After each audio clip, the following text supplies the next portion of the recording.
This is POCO X5 Pro, and in this video I would like to share a few useful tips and tricks for the default camera app of this device.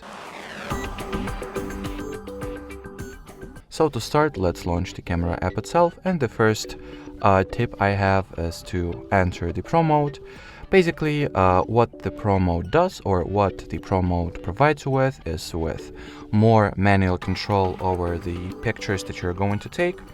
Or, well, basically, long story short, it just provides you with a lot of manual control features, or, well, should I rather say, it allows you to change a lot of parameters manually, because usually they are set to be automatic. So, for example, you can modify the white balance value, the focus distance value, the shutter speed value, the ISO value, exposure value, and switch the lens from wide to ultra wide and vice versa. So basically, if you are not satisfied with the automatic values for those parameters, or you would like to well, configure your photo that you're going to shoot in accordance with the ambient light and the environment that you have around you, you can just go ahead and enter the Pro mode and do it your way. The next option is the one that you also have while at the Pro mode. As you can see, this little 108 well, digit or number at the top. Basically, it makes it so that the resolution which will be used for your photo will be 808 megapixels, so you improve resolution, photo quality, and detailing of your future shot, but at the same time such pictures will occupy significantly more storage space, so you also have to account for that as well. But if the memory is none of your concern, you can just set the megapixel value to 108 and take a very detailed pictures.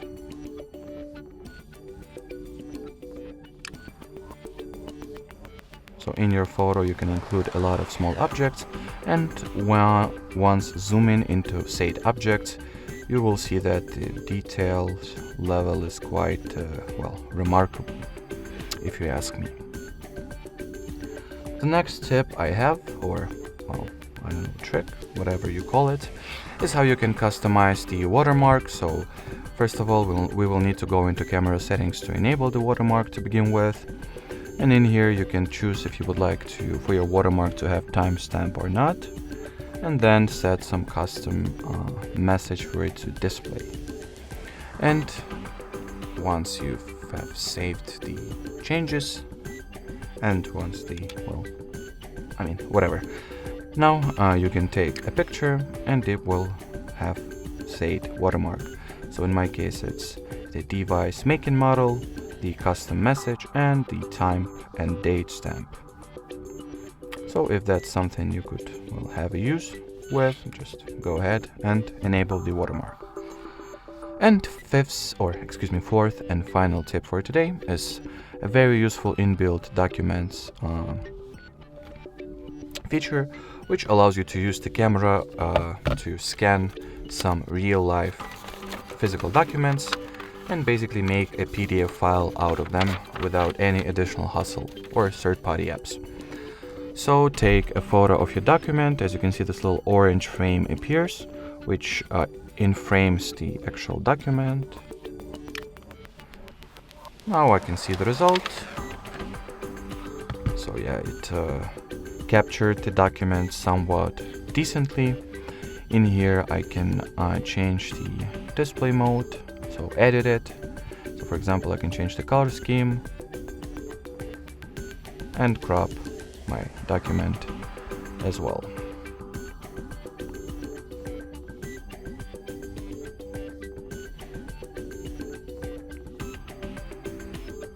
Now save the changes.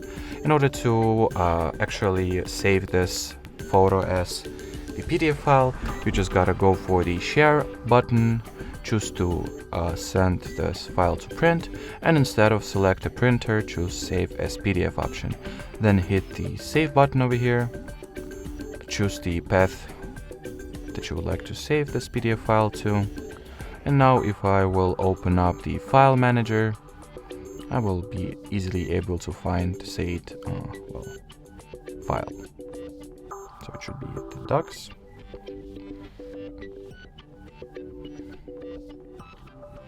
So here you have it. Alrighty, so that will be it for this video in general, guys. Thanks for watching, thanks for your attention, and bye-bye.